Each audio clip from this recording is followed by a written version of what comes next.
Hello guys, welcome back to my channel. If you are someone who is planning to become a registered pharmacist in Australia, you must know that several conditions has to be fulfilled. It's not as easy as just writing an exam and going and working there. Unless you are well informed, you might end up wasting time and money. In this video, I will walk you through the entire step-by-step process of becoming a provisionally registered pharmacist in Australia based on my own experience. The first and foremost step is the document assessment. In this step, you have to log into the Australian Pharmacy Council website. The link to the website I have provided in the description. After logging in, you have to fill in with the basic details, and you have to upload your passport size photo, your pharmacy degree certificate, your pharmacy license from your home country, an updated resume, and your academic transcript, and at the end you have to pay an amount of 810 Australian dollars.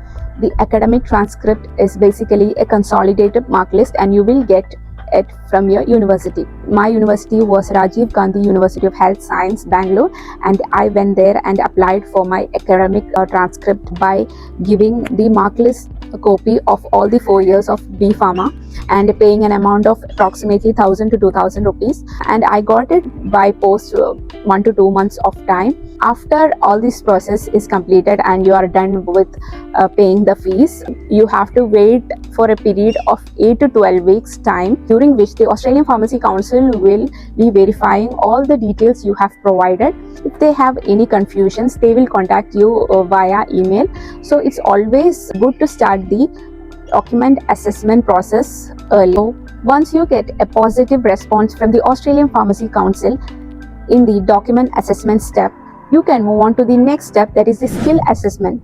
Just like every country has its own licensing exam. For example, Oman has Oman Prometric exam, Saudi Arabia has SPLE, UAE has MOH exam, Australia and New Zealand has their own licensing exam that is called as OPRA, which was previously called as CAPS. In March 2025, CAPS was officially changed into OPRA. OPRA is multiple choice based online exam that has 120 questions and that has to be completed within 2.5 hours. OPRA is conducted annually 3 times a year, that is March, July and November, and the application fee for OPRA is 2,290 Australian dollars. Please note that all the fees can be paid by credit card only. It is always advisable to book the date for OPRA exam at least 2 to 3 months in advance. OPRA exam is conducted at all the Pearson View test centers all over the world. The OPRA exam covers mainly 5 content areas. In OPRA exam, the score of your exam won't be released. It will only show whether you have passed or failed. I wrote the CAPS exam, that is OPRA now, in November 2023. Actually, I had planned to write the exam in July 2023, but since I got my academic transcript very late from the university, I had to write it in November. So that is why it's always advisable to do your document assessment process early on. Wrote my exam in November and I got the result after 1 month, that is in December. Once you clear the OPRA exam, you will get a skill assessment outcome paper in which the validity will be 3 years. That is, I wrote my exam in November 2023 and it is valid till November of 2026. For preparing for OPRA exam, I had joined an online coaching institute. It is always advisable to join a good coaching center so that they provide an expert guidance that is very much required in writing the exam. They also provide the mock test recalls, that is the previous year question that you get from the people who wrote the exam previously. The fees for coaching varies based on different institutes in India. It ranges from 1 lakh to 2 lakhs. And also the coaching institute I joined, they had helped me with the document assessment, booking the exam, the other steps that are required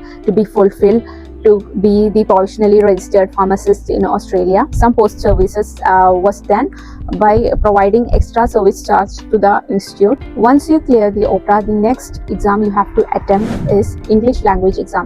It is always advisable to write the English language exam once you pass the OPRA exam, as the English language exam validity is only 2 years. There are several options to write in English language exam. OET is one of the exam which you can attempt, in which you have to score at least B grade in 3 of the components, that is listening, reading and speaking, and minimum score of C plus in writing. Another option for English language exam is IELTS academic, in which you have to score overall of 7 and minimum score of 7 in each of the 3 components, that is listening, reading and speaking, and minimum score of 6.5 in writing. TOEFL IBT is another option for language exam, in which you have to get minimum total score of 94. PTE academic is another option for language exam, in which you have to score minimum overall score of 66 and minimum score of 66 in listening, reading and speaking, and minimum score of 56 in writing. Cambridge C1 Advanced is another exam which you can attempt, in which you have to score minimum of 185 in each of the components, that is listening, reading and speaking, and minimum score of 176 in writing component. Choosing which exam to write is totally up to you, but I chose PTE exam. For writing PTE, log in to Pearson View website and pay an amount of almost 15,000 to 18,000 rupees, and you can book the date.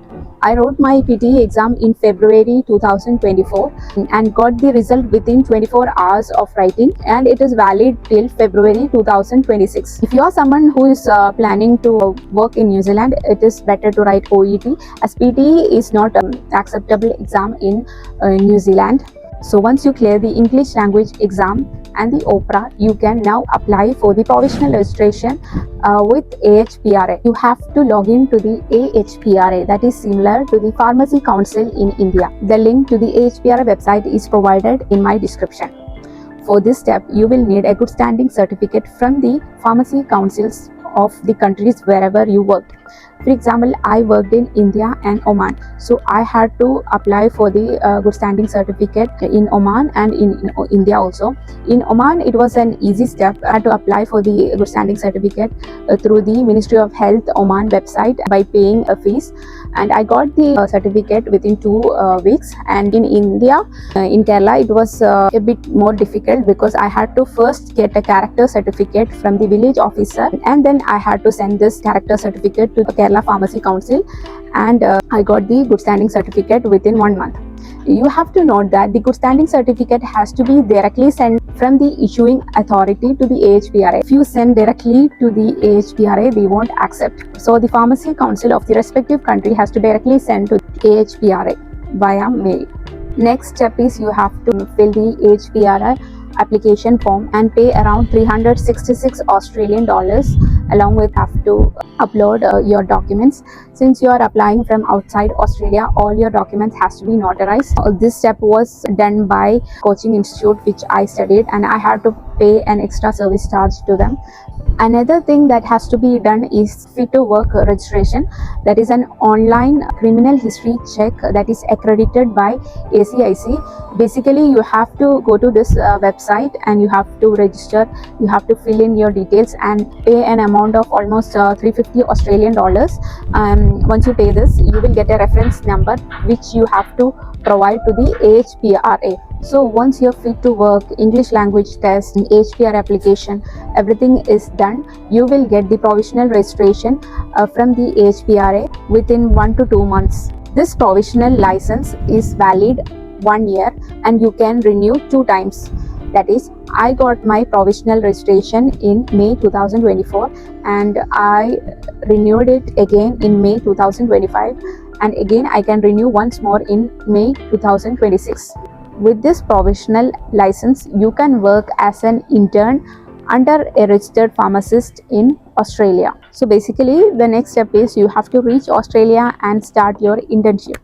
So this is the toughest step, because unlike the Gulf countries, to get a visa to Australia is very competitive. So pharmacists can apply for the following visas in Australia. First type is the employer sponsored visas that has 2 subclasses, that is subclass 482 and subclass 494. Subclass 482 is temporary skill shortage visa.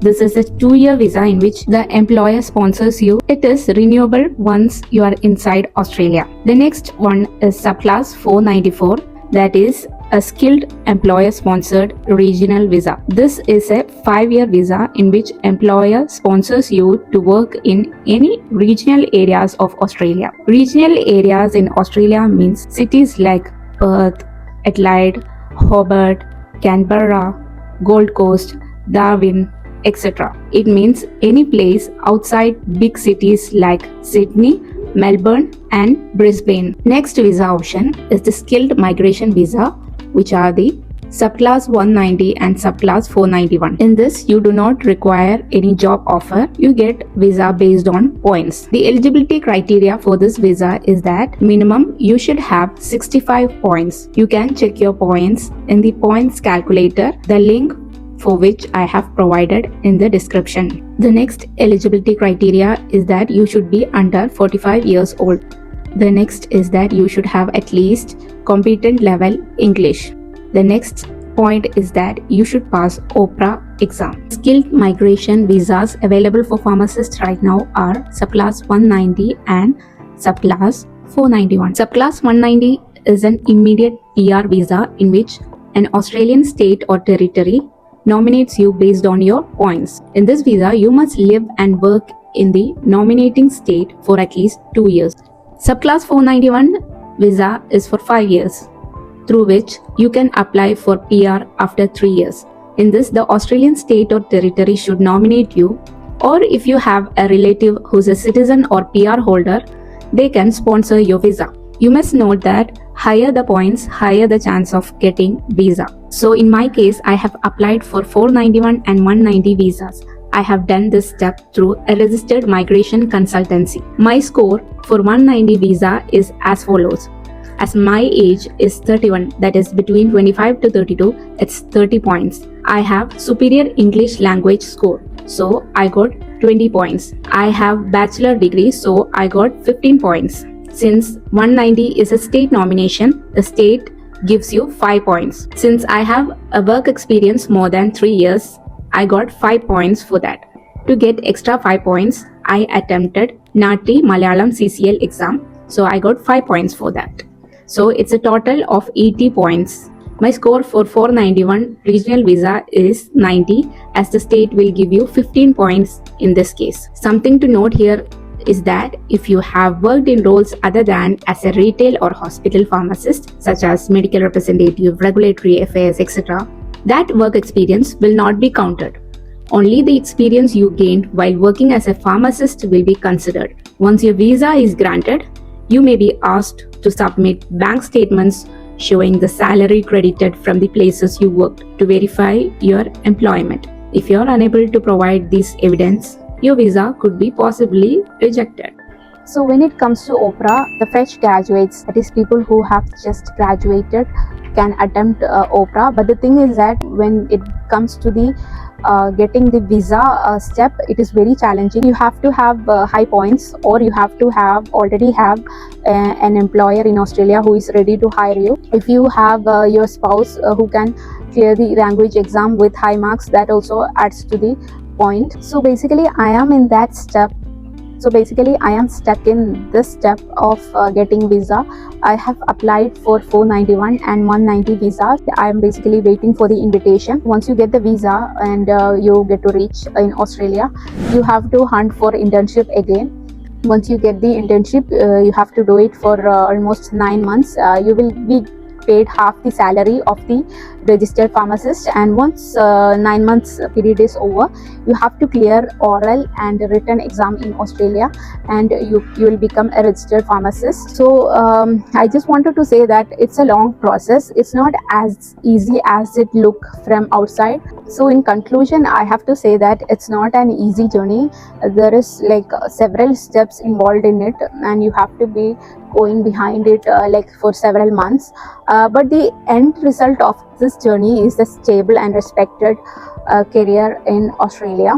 So I hope this video was useful to people who are planning to write the exam for Australia.